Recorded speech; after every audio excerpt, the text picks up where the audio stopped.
એકતા, શૌર્ય અને ગૌરવનું પ્રતીક ઓપરેશન સિંદૂર દેશની સુરક્ષા અને અખંડતા માટે દેશના વીર જવાનોના સન્માનમાં વ્યારા શહેર ખાતે તાપી જિલ્લા કક્ષાની ભવ્ય ત્રિરંગા યાત્રા નીકળી. અત્રે ઉલ્લેખનીય છે કે ભારતના પ્રધાનમંત્રી નરેન્દ્ર મોદીના નેતૃત્વમાં આતંકવાદને નેસ્તનાબૂદ કરવાની પ્રબળ કટિબદ્ધતા સાથે ભારતીય સેનાના શૂરવીરો દ્વારા હાથ ધરાયેલા ઓપરેશન સિંદૂરને દેશની સુરક્ષા અને અખંડતા માટે એક ઐતિહાસિક પગલું છે. આ અવસરે માજી સૈનિક સંગઠન તથા કર્તવ્યવીર જવાન ચેરિટેબલ ટ્રસ્ટ દ્વારા સૌને જાહેર નિમંત્રણ આપી સૌ દેશભક્તો આ યાત્રામાં જોડાવા આહવાન કરવામાં આવ્યું હતું.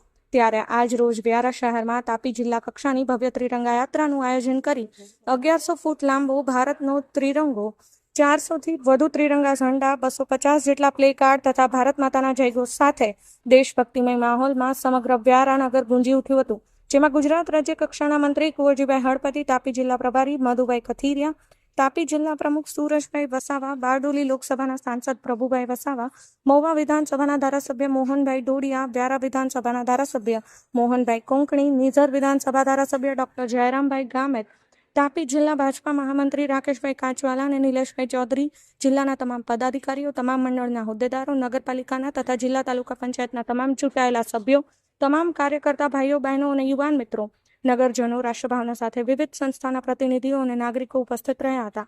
વ્યારાનગરના ઝંડા ચોક ખાતેથી આ ત્રિરંગા યાત્રા નીકળી સુરતી બજાર થઈ મેઇન બજારથી જૂના બસ સ્ટેન્ડ પહોંચી હતી. તેને સમગ્ર યાત્રાનું સયાજી મેદાન ખાતે સમાપન થયું હતું. કેમેરામેન કલ્પેશ વાઘમારે સાથે દિવ્ય પુકાર ન્યૂઝ તાપી.